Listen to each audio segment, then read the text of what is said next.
ඉතින් ඔයාලට අද අරගෙන එන්නේ අපේ ලැන්වේජ් ස්කූල් එකේ මොනවද උගන්වන්නේ මොනවද වෙන්නේ කියලා තමයි. ගොඩක් අය රික්වෙස්ට් කරලා තිබ්බා ලැන්වේජ් ස්කූල් එකේ vlog එකක් ගේන්න කියලා. ඉතින් ඒක තමයි දැන් අද ගේන්න යන්නේ. ඉතින් බලාගෙන ඉමු එහෙනම් මොකද වෙන්නේ කියලා. පොට්ටිකත් ලෑස්ති කරගෙන කාලා බීලා එහෙම දැන් මම යන්න තමයි හදන්නේ. මං ඉන්න අපාර්ට්මන්ට් එකේ ඉඳන් අපේ ගක්කො එකට විනාඩි 20ක් වගේ දුරක් තියෙනවා. බයිසිකලෙන් තමයි ඉතින් යන්නේ.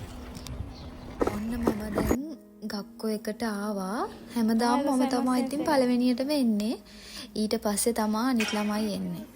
අද නේපාල් ළමයින්ගේ එයාලගේ අවුරුද්ද මං හිතන්නේ.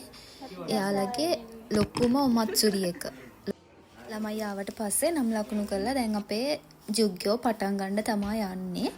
අපිට ඉස්සෙල්ලාම කරන්නේ වචන පොතක් තියෙනවා. ඒකේ දවසට පිටුව ගානේ කරනවා. ඒක කරලා තමයි අනිත් වැඩ ටික පටන් ගන්නෙ. අද අපිට පාඩම කරන්නේ මේ සෙන්සේ. ඉතින් දවස් 5ට සෙන්සෙලා 4 දෙනෙක් ඉන්නවා. ඉතින් එයාලගේ දවස් වලට අනුව බෙදිලා තමයි වැඩ ටික කරගෙන යන්නේ.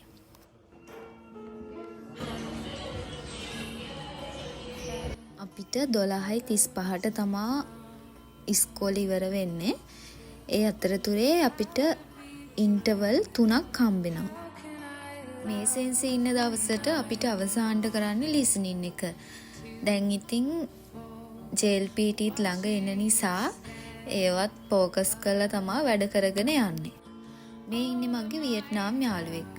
ඔන්න ඔහොම තමයි අද දවස් ඉවර වුනේ. මට අවසාන වෙලාව වෙනකන් ඉන්න බැරුව ගියා. මොකද මම අවසාන පීරියඩ් එකේ ඔෆිස් එකට ගියා මගේ සෙම්මුන් ගක්කෝ එකේ වැඩකට. ඉතින් ওই විදිහට තමයි අද දවස ලස්සනට ඉවර වුනේ. තව අලුත් වීඩියෝ එකක් අරගෙන එනකන් ඔයාලා හැමෝම පරිස්සමින් සතුටින් ඉන්න. වීඩියෝ එක ලස්සනයි නම් කමෙන්ට් එකක් දාගෙන යන්නත් අමතක කරන්න එපා.